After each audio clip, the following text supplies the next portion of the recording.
What is a trial many have been following, and right now we are waiting for the verdict in the case of Michael Johnson, accused of trying to kill his girlfriend in Baltimore County. Johnson, a high-profile defendant after being acquitted in the murder of Felicia Barnes following 3 separate trials. WJZ investigator Mike Halgren joining us now live at the Circuit Courthouse in Towson.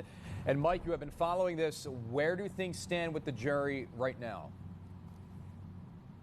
Rick, the jurors started deliberating just before 3 o'clock this afternoon, and about a half hour ago they did have their first question. They said, may we get a better definition of intent or proof of intent?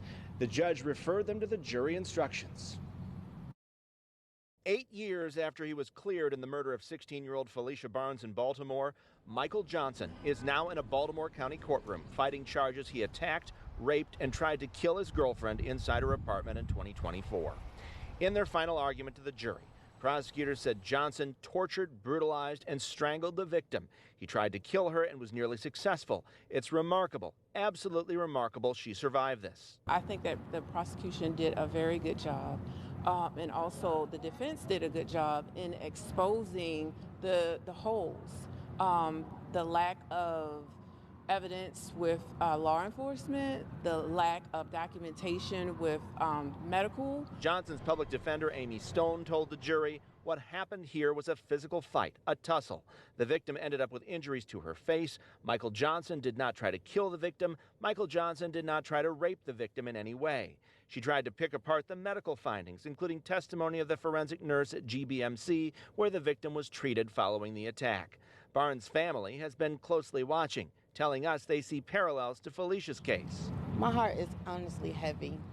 To hear what happened to this young lady, I didn't get a chance to hear from my sister what took place and what happened. And just to hear that, it just made me feel like I felt what my sister felt. The defense argued to jurors what it comes down to is whether you believe the victim. Prosecutor acknowledged her as being a powerhouse. She definitely is a powerhouse. As a survivor, you're not going to always remember everything. First of all, you don't want to remember everything, okay? Especially when it's someone you loved and who you thought loved you. So it's very hard to come forward with your testimony of everything, and she did just that. So I'm thankful. Now, the jury has to consider 8 separate questions, varying degrees of assault, rape, and attempted murder, and we will let you know right away if and when there is a verdict.